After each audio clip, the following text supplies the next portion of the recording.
黑色的泥浆从山坡冲刷下来，惊人的影像是英国威尔斯南部地区民众拍下的。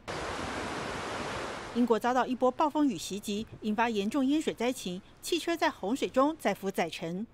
Last night, the water boards they was knocking on our door, move the cars, and we moved the car, and after that, just rapidly the water rised, and suddenly is in a house.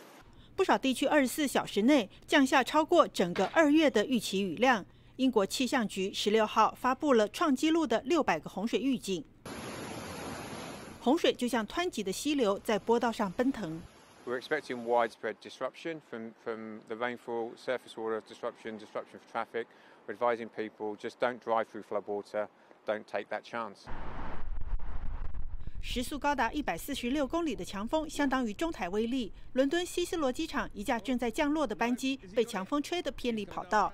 16号有170个航班取消，2万多名旅客受到影响。路上交通也受阻，至少19个班次列车取消。 部分地区停驶，救援人员用救生艇撤离受困民众。这起暴风雨造成伤亡灾情。